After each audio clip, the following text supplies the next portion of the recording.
নমস্কার দর্শক বন্ধুরা, আমি অ্যাস্ট্রোলজার অভিমন্যু। আশা করি আপনারা সবাই ভালোই আছেন। সবার আগে আমি আমার স্পিরিচুয়াল গাইড চ্যানেলের পক্ষ থেকে আপনাদের সবাইকে জানাই আন্তরিক প্রীতি, শুভেচ্ছা ও ভালোবাসা। আজ আমি আপনাদের সামনে উপস্থাপন করতে চলেছি 2024 এপ্রিল মাসে কর্কট রাশি জাতক জাতিকাদের জীবনে কোন কোন দিক থেকে শুভাশুভ পরিবর্তন হতে চলেছে তার একটা সম্ভাব্য ধারণা। এখানে একটা কথা আপনাদের বলে রাখি, এটা একটা সার্বিক অর্থাৎ গড় রাশিফল, যার দরুন সবার সাথে সমানভাবে নাও মিলতে পারে। আসলে সঠিকভাবে ফলাফল জানতে হলে আপনাদের ব্যক্তিগত জন্ম তারিখের উপর কোনো অভিজ্ঞ জ্যোতিষীকে দিয়ে ছক তৈরি করে বিচার করিয়ে নিলে কখন কি হবে সব কিছু পরিষ্কারভাবে জানতে পারবেন। যাই হোক, প্রথমেই কর্কট রাশির শরীর স্বাস্থ্য। কর্কট রাশির জাতক জাতিকাদের রাশিপতি চন্দ্র রাশির ষষ্ঠে অবস্থান করছেন। রাশিতে রাহুর নবম দৃষ্টি পতিত হওয়ায় শ্লেষ্মাজনিত রোগের প্রকোপ বৃদ্ধি পাবে। অল্পতেই ঠান্ডা লেগে শ্বাস প্রশ্বাসের সমস্যা দেখা দিতে পারে। বক্ষস্থল নিয়ে খুব সাবধান হবেন। অপ্রত্যাশিতভাবে বুকের কোনো রোগে আক্রান্ত হতে পারেন। খাদ্য গ্রহণে যথেষ্ট সতর্ক হবেন। যারা অ্যালকোহল বা ওই জাতীয় কোনো দ্রব্যের সাথে যুক্ত আছেন, এই সময় ওই জাতীয় পদার্থ থেকে দূরে থাকতে পারলে যথেষ্ট সুস্থ থাকবেন। এই সময় হঠাৎ কিছু অর্থপ্রাপ্তিতে মনে আনন্দ থাকবে এবং সেই সঙ্গে কারো কারো সাথে সামান্য কারণে বিবাদেও জড়িয়ে পড়তে পারেন। যানবাহন থেকে সাবধান। কিছু অর্থনাশ যোগ দেখা যায়। কর্কট রাশির বিদ্যাভাব। কর্কট রাশির বিদ্যার্থীদের চতুর্থ পতি শুক্র রাশির নবমে উচ্চস্থ অবস্থায় অবস্থান করায় বিদ্যার্থীরা নিম্নবিদ্যার ক্ষেত্রে যথেষ্ট শুভফল লাভ করবেন। যারা কলাবিদ্যা নিয়ে পড়াশোনা করছেন তারা প্রচুর শুভফল লাভ করবেন। যারা যে কোনো প্রতিযোগিতামূলক পরীক্ষায় অংশ নিতে চাইছেন তারা মাসের শেষের দিকে যথেষ্ট শুভফল পাবেন। যারা উচ্চশিক্ষা বা গবেষণামূলক কাজকর্মের সাথে যুক্ত আছেন বা যুক্ত হতে চাইছেন তারা মনের মতো সুযোগ সুবিধা লাভ করবেন এবং গবেষণার ক্ষেত্রে যথেষ্ট উন্নতি লাভ করতে পারবেন। কর্কট রাশির কর্মভাব। কর্কট রাশির কর্মপতি মঙ্গল রাশির অষ্টমে অষ্টমপতি শনির সাথে অবস্থান করবেন। ভাগ্যবতী বৃহস্পতি কর্মস্থানে অবস্থান করবেন। আবার সপ্তম অষ্টমপতি শনি ভাগ্যবতী বৃহস্পতির উপর তার তৃতীয় দৃষ্টি প্রদান করবেন এবং কর্মপতি মঙ্গল সাফল্যের ঘর রাশির একাদশে তার চতুর্থ দৃষ্টি প্রদান করবেন। সেই সঙ্গে রাশির ভাগ্যস্থানে ধনপতি রবির অবস্থান, তৃতীয়পতি বুধের অবস্থান, চতুর্থ ও একাদশপতি শুক্রের অবস্থান এবং রাহুর ভাগ্যভাবে অবস্থান এক বিশেষ প্রভাবের সৃষ্টি করেছে। সুতরাং কর্মপ্রার্থীরা এই সময় কর্মপ্রাপ্তির বহু সুযোগ সুবিধা পাবেন। যদিও কর্মস্থান ও কর্মপ্রতিষ্ঠানগুলির উচ্চ পদাধিকারীদের ব্যস্ততা ও দেশের বর্তমান রাজনৈতিক পরিকাঠামোর পরিমণ্ডলগুলির যুদ্ধকালীন কর্মব্যস্ততা ও সংস্থাগত দায়বদ্ধতা পালন করার প্রেক্ষিতে কর্মপ্রার্থীদের কর্মনিয়োগের ক্ষেত্রে একটু সময়ের প্রয়োজন হবে।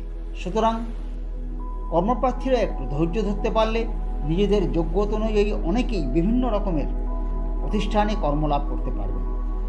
কর্মচারীরা কর্মব্যস্ত হয়ে পড়বেন। এই সময় আপনাদের ওপর কিছু বর্ধিত দায় দায়িত্ব নেমে আসতে পারে। সেই সাথে সাথে কর্মে যথেষ্ট উন্নতিও লাভ করবেন। যারা সংবাদ মাধ্যম বা সোশ্যাল মিডিয়ায় কাজ করছেন তাদের কর্মের পরিধি বৃদ্ধি পাবে। যারা আইটি সেক্টর বা ইলেকট্রনিক্স মিডিয়ায় কাজ করছেন তারা অবশ্যই উন্নতি লাভ করবেন। যারা মানি মার্কেট বা ডিজিটাল মার্কেটের সাথে যুক্ত আছেন তারা প্রচুর উন্নতি লাভ করতে পারবেন। স্টক মার্কেট বা শেয়ার মার্কেটের কর্মীরা 13-14 তারিখের পর যথেষ্ট শুভফল লাভ করবেন। যারা প্রসাধনী বা রূপচর্যার কাজে নিযুক্ত আছেন তাদের কাজকর্ম বৃদ্ধি পাবে।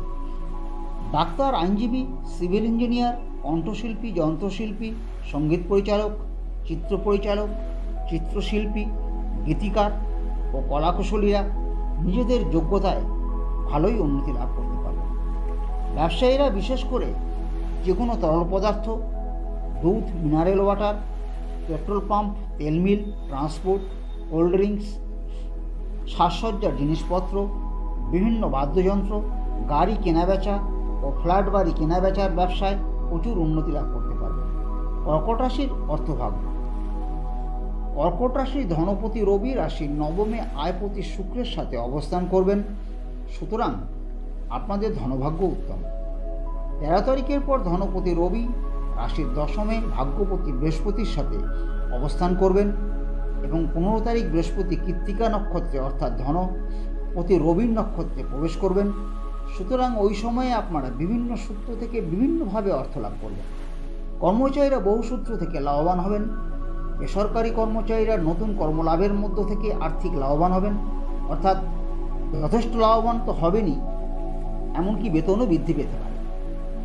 যারা বিভিন্ন সেলস ও মার্কেটিং লাইনে নিযুক্ত আছেন তারা আর্থিক লাভবান হবেন। যারা সংবাদ মাধ্যম বা সোশ্যাল মিডিয়ায় যুক্ত আছেন তারা প্রচুর অর্থ লাভ করবেন। যারা ইলেকট্রনিক্স মিডিয়া বা ডিজিটাল মার্কেটে কাজ করছেন তারা প্রচুর অর্থ লাভ করতে পারবেন। যারা স্টক মার্কেট বা শেয়ার মার্কেটে কাজ করছেন 13 তারিখের পর তারা প্রচুর অর্থ লাভ করতে পারবেন। যারা প্রসাধনী ও রূপচর্যার কাজে নিযুক্ত আছেন তারা মনের মতো অর্থ লাভে সমর্থ হবেন। ডাক্তার, আইনজীবী, সিভিল ইঞ্জিনিয়ার, সাঁতারু, জিমনাসিয়ান, হিসাবরক্ষক, কণ্ঠশিল্পী, যন্ত্রশিল্পী, প্রকাশক, গীতিকার, সাংবাদিক, চিত্র পরিচালক, সঙ্গীত পরিচালক ও কলাকুশলীরা নিজেদের যোগ্যতায় যথেষ্ট অর্থ লাভে সমর্থ হবে।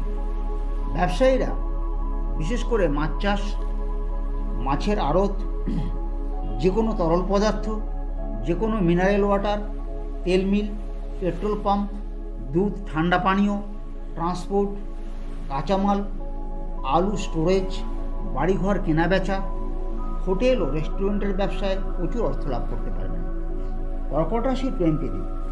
কর্কট রাশির প্রেমিক প্রেমিকারা এই সময় প্রেমের ব্যাপারে খুব একটা লাভবান হবেন, বরং বারংবার আশাহত হবেন।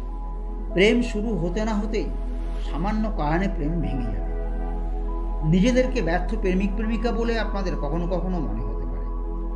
পঞ্চমপতি মঙ্গলের অশুভ অবস্থান, আবার রাশির পঞ্চমে অষ্টমপতি শনির দশম দৃষ্টি এবং রাহুর পঞ্চম দৃষ্টি পতিত হওয়ায় প্রেমে বারবার বিঘ্ন ও ব্যর্থতা নেমে আসবে।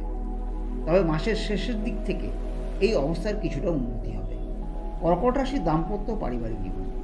কর্কট রাশির দম্পতিদের দাম্পত্য জীবন মোটামুটি ভালোই যাবে, তবে যে কোনো কারণেই হোক কিছু মতান্তর ও মানবাভিমানের পালা লেগেই থাকবে।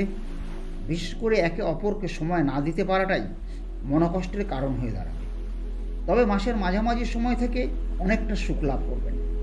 এই সময় কোনো প্রভাবশালী ব্যক্তির হস্তক্ষেপে স্বামী বা স্ত্রীর বড় কোনো সমস্যা থেকে মুক্তি পাবে।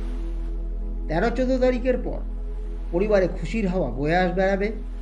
পারিবারিক উন্নতি, সাংসারিক শ্রীবৃদ্ধি ও ধনসচ্ছলতা আপনাদের মন মেজাজ আনন্দে ভরিয়ে তুলবে। সন্তানদের শরীরের দিকে একটু লক্ষ্য রাখার প্রয়োজন হবে। মাসের শেষের দিকে তাদের বহুভাবে শুভফল লাভ হবে। আপনাদের উন্নতির সাথে সাথে কিছু ঈর্ষাকাতর আত্মীয় বা অনাত্মীয় আপনাদের সাথে বহুভাবে শত্রুতা করার চেষ্টা করবেন, সতর্ক হবেন। এ মাসে ছোটোখাটো ভ্রমণ লেগেই থাকবে। প্রতি সোমবারে শিবের পুজো করলে যথেষ্ট শুভফল পাবেন। আপনাদের আগামী দিনগুলো সুখে শান্তিতে সমৃদ্ধ হয়ে উঠুক এই আশা রেখে আজ এখানেই শেষ করছি। ভালো লাগলে একটা লাইক ও শেয়ার করবেন। আমার চ্যানেলটিকে সাবস্ক্রাইব করতে ভুলবেন না। পাশে থাকা বেল আইকনটি অবশ্যই ক্লিক করবেন। নমস্কার, আপনারা সবাই ভালো থাকবেন।